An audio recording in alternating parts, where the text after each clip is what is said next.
Agora eu vou apresentar uma grande amiga, irmã, pioneira como eu, de novos caminhos, e que está desbravando aí esses novos caminhos com muita sabedoria e amor. Apresento a vocês Ângela Fuga. Ela é apaixonada por desenvolvimento humano, trabalhou com desenvolvimento humano em empresas e escolas por mais de 20 anos, atuando como consultora de treinamento e como docente.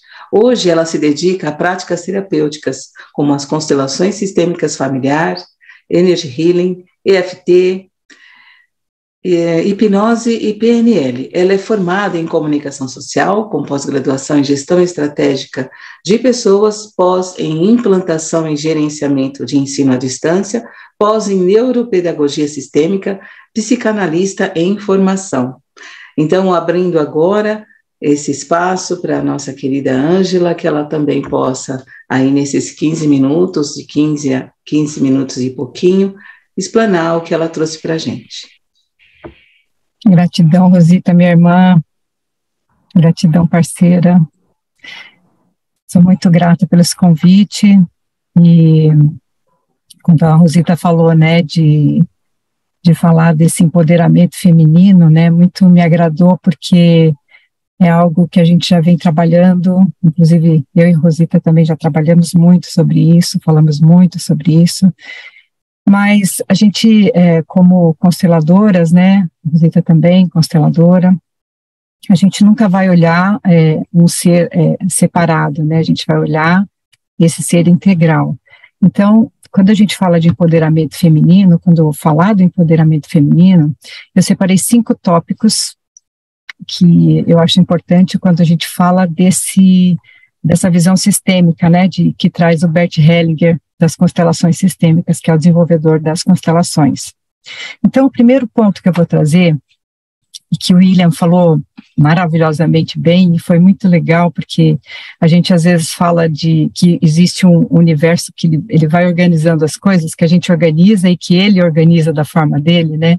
Então, eu acho que ele falou super bem e dessa masculinidade, e aí quando a gente fala de empoderamento feminino, muitas pessoas pensam que empoderar o feminino é excluir o masculino.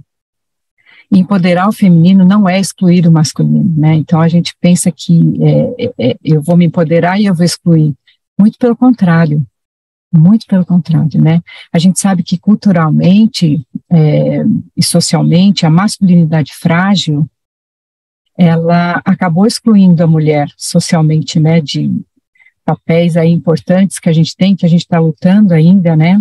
Para conquistar, muitas coisas a gente já conquistou, mas ainda muita coisa para ser trabalhada e para equilibrar. Bert Hellinger, ele traz uma frase importante que ele fala assim: homens e mulheres são iguais, na relação de homem e mulher, eles são iguais.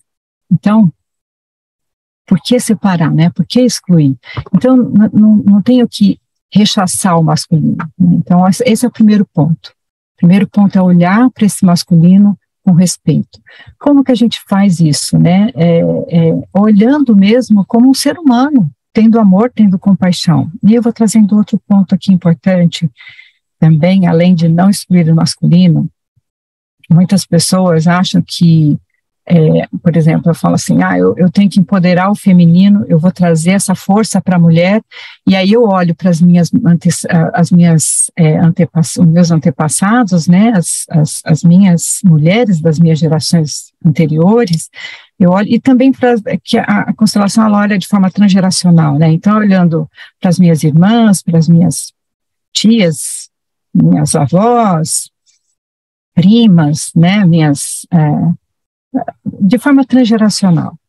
Eu estou olhando para elas e não posso olhar para esse olhar de julgamento, no sentido de foram fracas, são submissas aos maridos, essas mulheres que foram mesmo, né, submissas ao marido, submissas a essa sociedade patriarcal, né. Então, assim, existem 2 formas de não julgar porque tudo que a gente julga, a gente atrai. O que a gente olha com compaixão, a gente harmoniza. Então, olhar para essas ancestrais de uma forma respeitosa, sabendo que elas fizeram o melhor delas. Outra forma que muitas pessoas fazem, né, muitas mulheres fazem, é um erro muito comum, é ficar com raiva e indignação desses homens que as maltrataram. Isso também não vai trazer harmonização, não vai trazer paz. E a gente está buscando aqui deixar o passado da forma que foi e fazer um pouco diferente, respeitosamente. Então, julgar essas ancestrais ou ficar indignada com esses homens não vai ajudar. Então, essas duas formas é que a gente tem que olhar de forma respeitosa. Então, olhar tudo como foi e fazer diferente a partir de agora, né? Lutar para que a gente consiga trazer, né, esse apaziguamento entre o homem e a mulher, no sentido de biológico, né, que eu estou falando. Então, o Bert Hellinger, ele fala muito isso, né, desse não julgamento. Então, assim, quebrar esses padrões de forma respeitosa. É a postura que eu vou fazer. Eu não vou ficar indignada e nem vou ficar julgando, porque se eu julgo como fraca algo que é muito maior que eu, porque os meus antepassados são muito maiores que eu. Se eu julgo algo como fraco, que sou eu, então, que sou descendente deles, né? Então, eu estou rechaçando. Então, olhar com esse olhar de compaixão, de tudo foi como foi, e ressignificar a partir de agora com muito respeito, né? Então, esse é o segundo ponto com esses dois viés, né? Respeitando antepassadas e as mulheres, né? Como foi, e também esses homens sem essa indignação. Terceiro ponto que eu trago aqui é que a gente tem que se apoiar como mulher, né? Ajudar essas outras mulheres. A gente tem visto muitos esses movimentos de união e de ajudar essa mulher, de escutar essas mulheres, né? Ajudar e escutar com o seu corpo todo, né? Quando a gente ouve alguém, não tem melhor presente que esse, né? Você dá, emprestar seus ouvidos, e a gente fala ouvir não somente com o ouvido, mas ouvir com o corpo inteiro, né? O corpo como essa ferramenta de escuta. E a gente sente, né? Às vezes você fala assim, nossa, quando a pessoa fala, meu coração vibra, ou quando a pessoa fala, eu me arrepio. Esse é o escutar com o corpo que eu estou falando, né? Então, assim, quando a gente ouve esse pedido de ajuda de uma mulher, é ouvir mesmo, é acolher essa pessoa, essa mulher, né? Então, esse é um terceiro ponto. Então, a mulher apoiando outras mulheres. E aí também entra um ponto importante que a gente precisa do homem também, nesse sentido de também apoiar essas mulheres. Então tem esses dois lados também, né? A gente tem visto muita ONGs, muitas instituições que apoiam em situação de vulnerabilidade, e a gente pode apoiar essas ONGs. Então, eu não tenho tempo, eu não posso ouvir, eu não tenho como, eu não sei como. Procure uma ONG que te agrade e ajude essa ONG. Essa é uma forma de você ajudar essas mulheres também. A gente sabe que tem muita mulher aí sofrendo abusos e agressões e elas não têm condições de sair dessa relação tóxica. Ela não tem estruturalmente, socialmente, psicologicamente, ela não tem. Então, a gente precisa apoiar para que elas consigam se fortalecer. O quarto ponto é lembrar que nós somos mulheres e nós educamos esses homens. Não sei se vocês já ouviram falar, né? Eu vou trazer algumas frases aqui, por mais esdrúxulas que possam parecer, eu já escutei. Vaca malhada não tem touro certo. Olha que absurdo, gente. Segure suas cabras que seu bode está solto. Eu escutei isso de quem? De mulheres, de mães. Passa o rodo mesmo, filho. Enquanto a certa não vem, brinca com a errada. E outras tantas coisas assim que a gente escuta de mulheres que estão ensinando o seu filho dessa forma. Não estou julgando nem falando, elas estão fazendo o que elas sabem, mas conforme a gente vai trazendo essas informações, a gente vai acolhendo essa mulher que também sofreu, a gente vai ensinando para ela que pode ser diferente. E prestando atenção, quando uma amiga, ou uma irmã, ou uma prima, ou alguém muito próximo de você, na qual você possa informar, não fala assim. Olha o que você está ensinando para o seu filho, olha o que você está fazendo. Então, essa atenção, porque nós educamos esses homens. Então, a base sempre vai ser o respeito, a compaixão, ensinar esses meninos a respeitar essas mulheres desde cedo, né? Então, esse é um quarto ponto. O quinto ponto, que é importantíssimo, que é investir no seu autoconhecimento. Hoje a gente vê na internet, tem diversos cursos. Olha esse movimento que nós estamos aqui hoje, totalmente gratuito.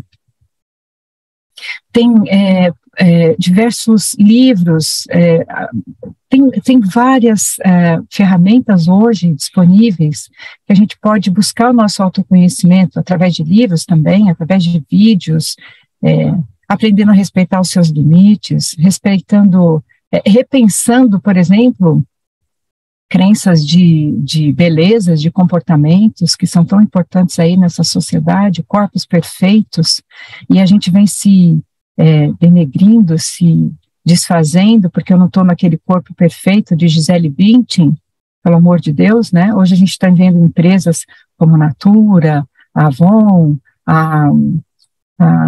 tantas outras, né? Trazendo essa representatividade da mulher como ela é, né? Então, a gente tem que questionar e apoiar essas empresas, né? Repensar essa iniciativa dessas mulheres, que a gente foi doutrinada, né? Inclusive para ser rivais.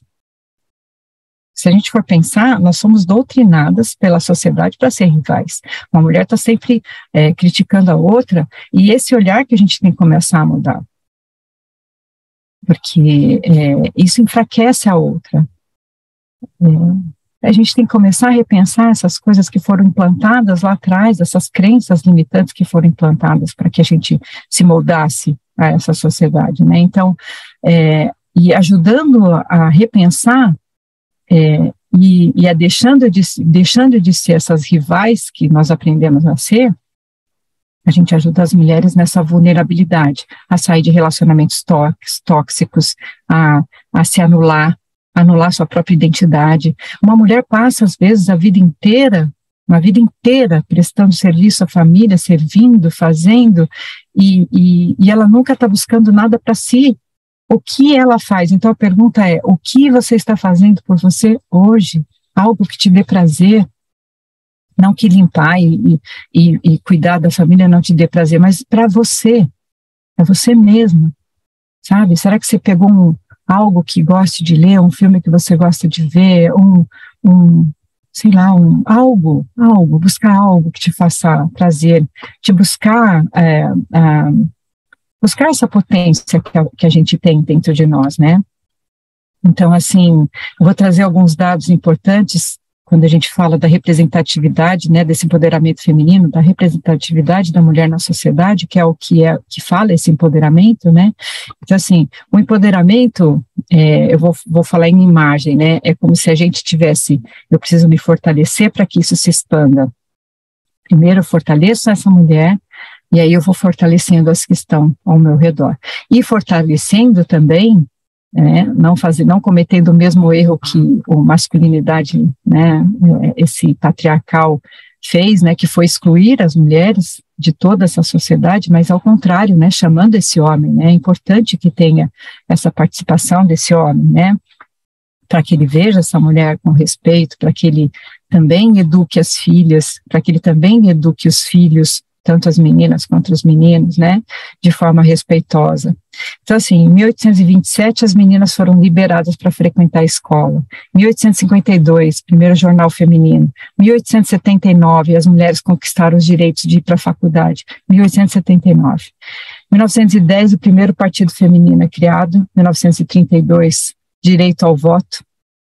E aí a gente vê, né, tive a curiosidade de pesquisar, 12% das prefeituras são a participação feminina, né, são mulheres, uns 12%, veja a representatividade tão baixa, né. Em 1962, o Estatuto da Mulher, 77, aprovada a lei do divórcio, Em 79, gente, a mulher teve o direito de praticar o futebol. Veja bem. Primeiro encontro nacional, em 1988, foi o primeiro encontro nacional das mulheres negras, né? E imagina, né, quando a gente fala que a gente tem privilégio como ser branca, mas imagina a negra e periférica, né, quanto que essa mulher não sofre também. Então, a gente tem todo um trabalho para fazer, né. Em 2002, gente, a falta de virgindade deixa de ser crime. Olha que absurdo. Vocês sabiam disso? São números, assim, que a gente fala, assim, é impressionante. Em 2006, Lei Maria da Penha. Em 2015, é sancionada a Lei do Feminicídio. Em 2018, a importunação sexual passa a ser considerada crime, perdão. E em 2022, a gente está falando de hoje, praticamente, a esterilização voluntária a partir de 21 anos, sem a permissão do companheiro. Então, assim, são algumas conquistas que as mulheres vêm fazendo, mas sem a ajuda, sem a colaboração de todas, a gente não consegue esse empoderamento feminino. A gente fala de empoderamento feminino, mas na verdade é o empoderamento do ser humano como um todo, para que a gente possa ter realmente uma vida mais tranquila, mais leve, onde todos estão incluídos, e essa é a definição de felicidade, inclusive para Bert Hellinger, né? Quando todos estão incluídos, é que a gente realmente tem a felicidade plena. Então, não sei se me fiz claro, mas era mais ou menos isso que eu tinha para falar, e depois a gente vai ter um tempinho para bate-papo, não é isso? Mas aí, se tiverem dúvida, a gente reserva esse tempinho para tirar lá, esse bate-papo, tá bom? Obrigada, gratidão pela oportunidade. Obrigada, gente. Que lindo, Ângela, que lindo, que linda explanação, com dados, com quantificados, realmente com marcos que está mudando a nossa história. Não a história do feminino, mas a história da humanidade. Gratidão.